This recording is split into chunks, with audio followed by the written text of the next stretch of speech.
You may write me down in history with your bitter, twisted lies. You may trod me in the very dirt, but still, like dust, I'll rise. Does that not tell you something about how resilient the human spirit is? That even when it's trodden in the dirt, it can still rise. What power does that kind of realization give you over your own life? Greetings everyone. Welcome to this channel. I'm your host, and today we are going to be looking at one of the most popular poems by African-American poet, author, and civil rights activist, Maya Angelou. It's called Still I Rise. This poem was published in 1978 in Angelou's fourth autobiographical volume, I Know Why the Caged Bird Sings.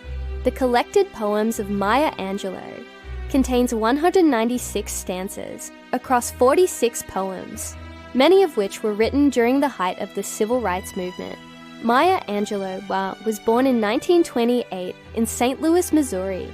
By the age of 14, she had already experienced the harsh realities of racism, sexism, and poverty. These themes run through almost all of her work, which often uses strong rhythms and rhyme to explore the African-American experience in America.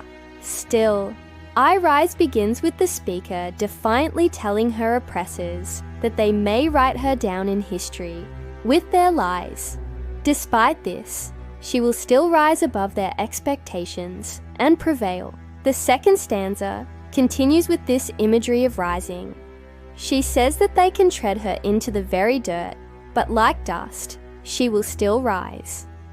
These first two stanzas establish the central metaphor of the poem, which compares the speaker to dust. Now, dust is typically thought of as something that is lowly, dirty, and easily dismissed. However, the speaker uses this comparison to her advantage by suggesting that, like dust, she is A, numerous, B, inescapable, and C, has the ability to cover and transform things. In the third stanza, the tone shifts slightly, and there is an introduction of a new metaphor as the speaker compares herself to a weed.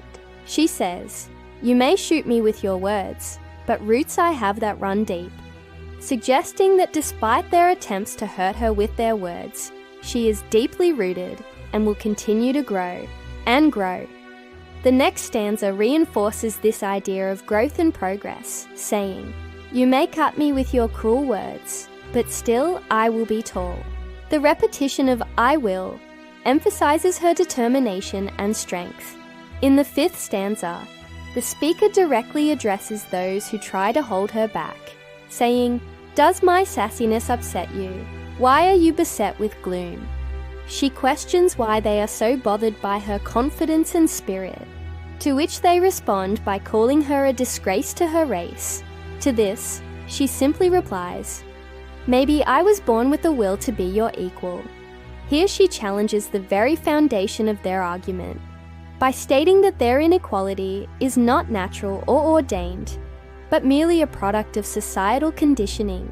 The poem ends with the speaker embracing her blackness and asserting her right to exist and thrive on her own terms. She concludes, "I am the darker, darker brother. They send me to eat the crumbs that fall from your rich man's table, but I will not eat. I am the darker brother. And if the sun feels I am hers, she'll come and sit on my black back." So what makes this poem so powerful? Well, for one, it is a brilliant example of anaphora, which is the repetition of a word or phrase at the beginning of successive clauses or sentences. This repetition creates a rhythmic effect that mimics the cadence of speech and makes the poem incredibly memorable.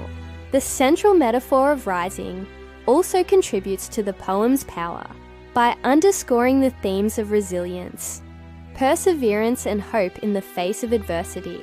The imagery of dust rising is both literal and symbolic, as it evokes the idea of the oppressed rising up against their oppressors.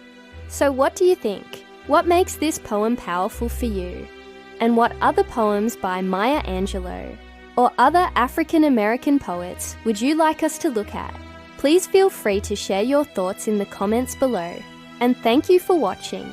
If you enjoyed this video, please consider liking it and subscribing to our channel to get notified every time we release a new video. We would also like to take a moment to thank our patrons for their generous support.